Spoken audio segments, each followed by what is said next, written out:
আসসালামু আলাইকুম প্রিয় দর্শক, ওয়াজিহাস মম কিচেনে আজকের নতুন পর্বে সবাইকে স্বাগতম। আমার আজকের রেসিপি পাকা আমের মিল্ক পুডিং। এই পুডিংটি তৈরির জন্য আমি নিয়েছি 3টি পাকা আম। আমগুলোকে আমি এভাবে ছুরি দিয়ে কেটে তারপর আমের পালটুকু বের করে নিব। আমের পালটুকু আমি একটি ব্লেন্ডারের জারে নিয়ে স্মুথভাবে ব্লেন্ড করে নিব। ব্লেন্ড করা হয়ে গেলে একটি ছাঁকনি দিয়ে আমি আমের পালটুকু ছেঁকে নিব। এতে করে আমের মধ্যে যদি আঁশ থাকে তা বের হয়ে যাবে। এই পুডিংয়ে যদি আমের আঁশ থাকে তাহলে কিন্তু খেতে মোটেও ভালো লাগবে না, তাই আমরা ছাঁকনি দিয়ে ছেঁকে আঁশটুকু ফেলে দিব। এখন আমরা আমের জেলিটা তৈরি করে নিই। এখানে আমার 1 কাপের মতো আমের পাল হয়েছে। 1 কাপ আমের পালের সাথে আমি আরও 1 কাপ পানি নিয়ে নিচ্ছি, আর নিয়েছি 1 চা চামচ আগার আগার পাউডার। আমার আমগুলো অনেক মিষ্টি ছিল, তাই আমি এখানে 2 টেবিল চামচ পরিমাণ চিনি নিয়ে নিচ্ছি। আর এই সবগুলো আমি একটা হাঁড়িতে নিয়ে নিয়েছি।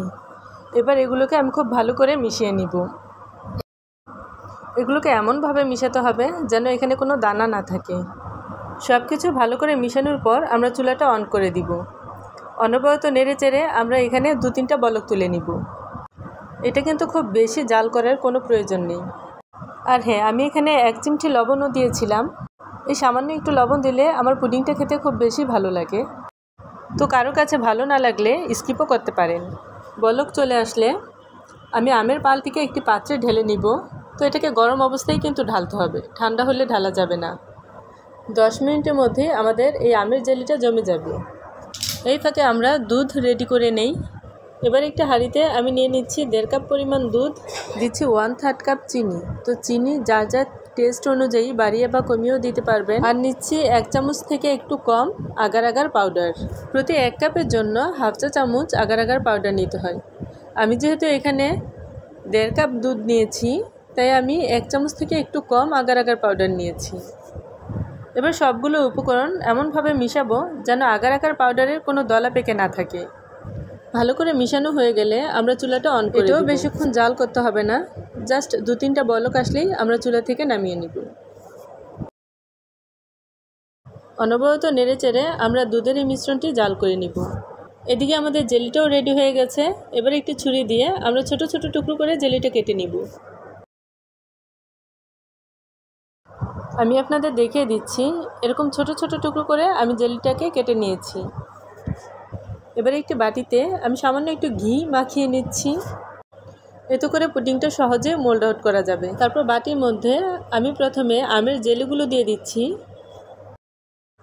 তারপর দুধের মিশ্রণটি ঢেলে দিচ্ছি। এবার একটি চামচ দিয়ে আমি আমের জেলিটাকে দুধের সাথে ভালো করে নেড়ে চেড়ে মিশিয়ে দিচ্ছি। এতে করে আমের জেলিটা সব দিকে সমানভাবে থাকবে। আর এই সম্পূর্ণ কাজটাই কিন্তু খুব দ্রুত করতে হবে। এর কারণ হলো আগার আগার পাউডার দেওয়ার কারণে এটি খুব তাড়াতাড়ি জমে যায়। তারপর এই বাটিটাকে আমি ফ্রিজের নর্মাল চেম্বারে 30 মিনিটের জন্য রেখে দিয়েছিলাম। 30 মিনিট পর আপনারা দেখতেই পাচ্ছেন আমার পুডিংটা কিন্তু পুরোপুরি সেট হয়ে গেছে। এবারে একটু ছুরি দিয়ে বাটির চারপাশ থেকে পুডিংটা ছাড়িয়ে নিব। তারপর পুডিংটা বাটি থেকে মোল্ড আউট করে নিব। মাশাআল্লাহ, আপনারা দেখতেই পাচ্ছেন আমার পুডিংটা কিন্তু খুবই সুন্দর হয়েছে। আমি যেমনটা আশা করেছিলাম তার থেকে অনেক বেশি ভালো হয়েছে আমার এই পুডিংটা। এবার একটু ছুরি দিয়ে আমি আপনাদের কেটে দেখাচ্ছি। আপনারা দেখে নিশ্চয়ই বুঝতে পারছেন আমার আমের এই মিল্ক পুডিংটা কতটা পারফেক্ট হয়েছে। এই গরমে পাকা আমের এই ঠান্ডা ঠান্ডা মিল্ক পুডিংটা খেলে দেখবেন মন প্রাণ সবই ঠান্ডা হয়ে যাবে। প্রিয় দর্শক, আমার রেসিপিটি ভালো লাগলে অবশ্যই আমার চ্যানেলটিকে সাবস্ক্রাইব করবেন, একটা লাইক দিবেন, আর কমেন্ট করে আপনাদের মতামত জানাবেন, আর শেয়ার করে সবাইকে দেখার সুযোগ করে দিবেন। সবাই অনেক ভালো থাকবেন। আল্লাহ হাফেজ।